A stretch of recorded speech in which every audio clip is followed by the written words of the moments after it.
आज दिनांक 15/9/2020 को मैं डॉक्टर चंद्रमोहन झा, श्री छत्रधारी संस्कृत महाविद्यालय हथुआ गोपालगंज ज्योतिष विभागाध्यक्ष, अर्घ मार्तंड से पुनः रोहिणी नक्षत्रगत ग्रहों का फल कहने जा रहा हूँ।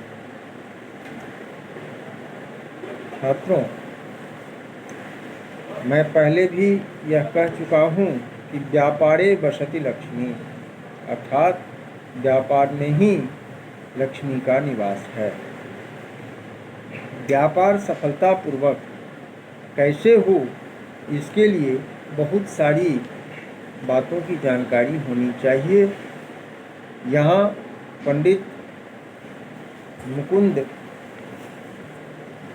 वल्लभ मिश्र जी ने अर्घ मार्तंड के द्वारा इन्हीं सब विषयों को सुस्पष्ट रूप से प्रतिपादित किया है कि एक चतुर व्यापारिक दृष्टि से किसी वस्तु की आयात, निर्यात, उत्पादन आदि तथा देशांतरी समाचारों व राजकीय वातावरणों के आधार पर उस वस्तु की तेजी मंदी की रुख धारणा बांधकर लाभ उठाने का प्रयत्न किया करते हैं।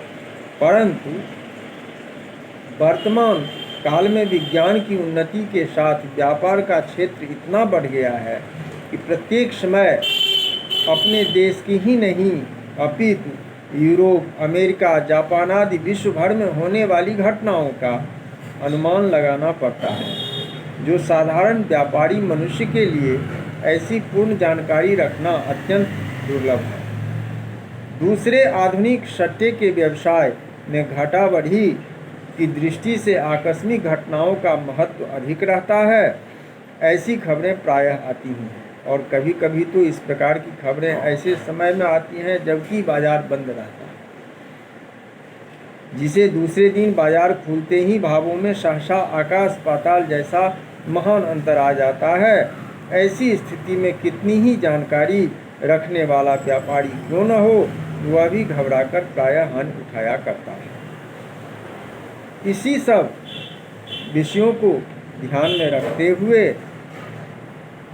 यह कहना उचित लगता है कि हम कामना करें कि काले वर्षतुपर्जन्यः पृथ्वी शस्यशालिनी दासोऽयं देशोऽयं क्षोभरहितो ब्राह्मणा सन्तु निर्भया, सर्वेपि सुखिनः सन्तु, सर्वे सन्तु निरामया, सर्वे भद्राणि पश्यन्तु, माँ कश्चित् दुःखमाप्नुयात्।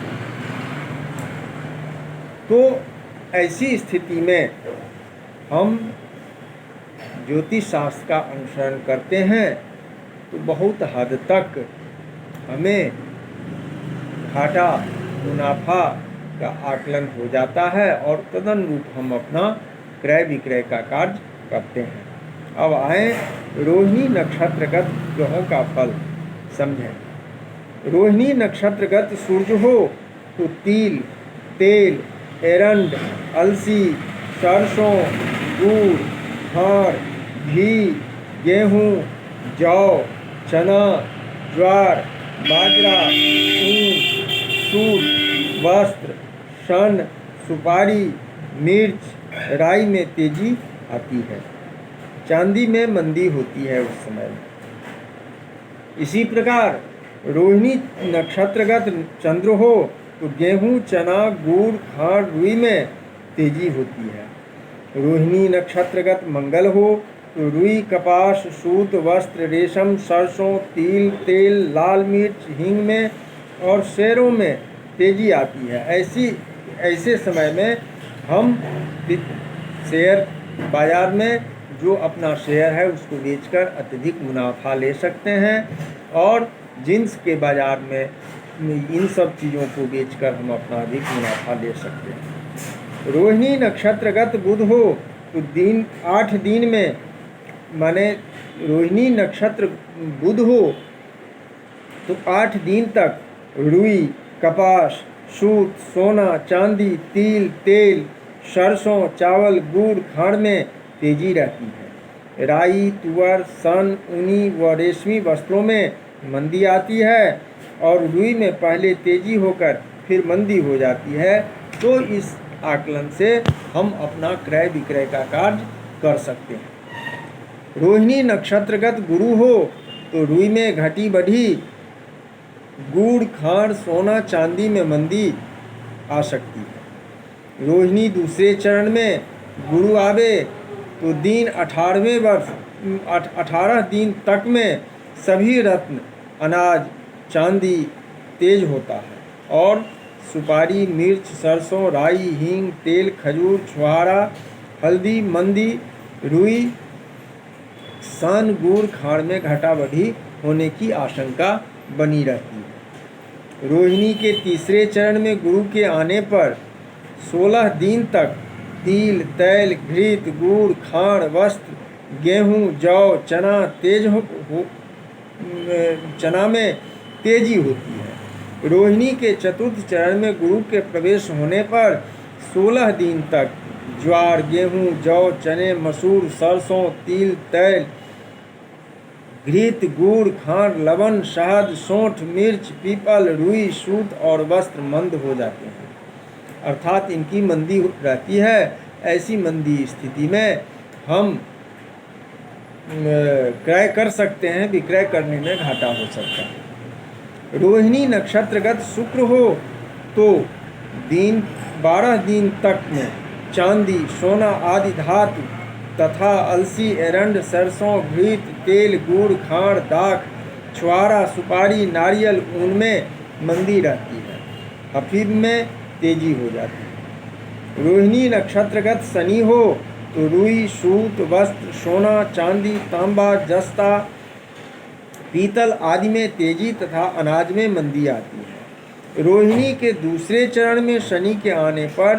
तिल अलसी मसूर गेहूँ उड़द मूंग काला जीरा कपास सूत घी यह विराट जयपुर में विशेष तेज हो जाती है। रोहिणी के तीसरे चरण में शनि के आने पर सोना चांदी कंबल लोहा कपास सूत रस तेज हो जाते हैं। चतुर्थ चरण में सर्वधान्यों में तेजी आती है, सभी जो अनाज हैं उसमें तेजी आती है और उस स्थिति में हम अपने पास संरक्षित जो अनाज है उसको बेचने के लिए तत्पर हो जाएं तो लाभ होता है।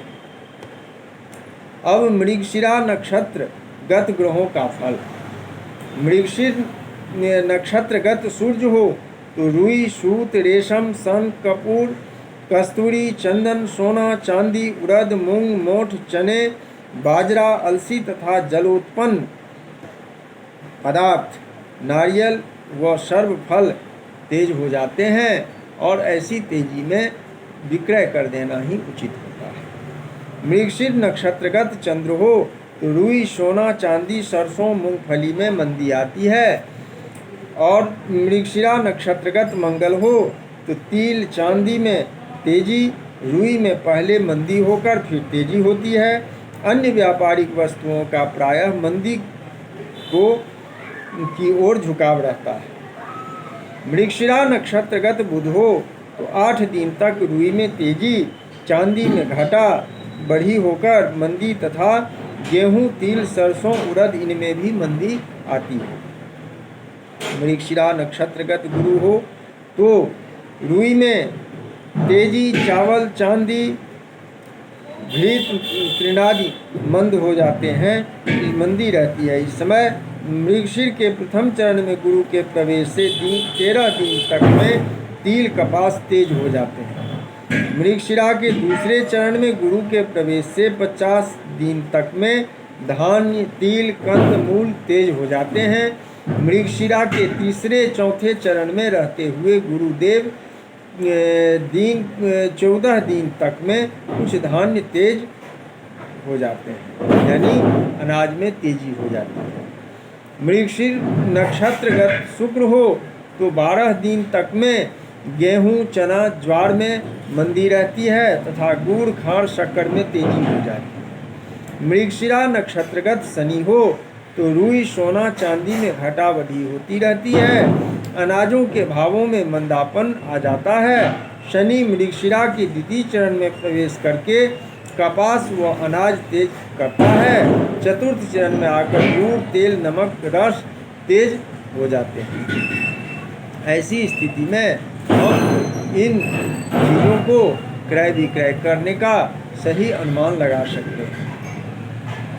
तात्पर्य यह कि बुद्धिमान व्यापारियों को चाहिए कि विशेष व्यापार करने से पहले किसी योग्य विद्वान से अपनी पराशरोक्त शुभ दशांतर दशा तथा शुभग्रह के भ्रमण का समय ज्ञात कर सौदे आदि करें, अन्यथा संभव है चांस ठीक होते हुए भी ग्रहादिहीन बुद्धि विपर्यय से लाभ के समय में वह लाभ नहीं ले सकेगा, वह ऐसे ही वह मौका चूक सकता है, जिससे फिर पश्चाताप के अतिरिक्त कुछ हाथ नहीं आ सकता। अतः सावधान रहना चाहिए। इस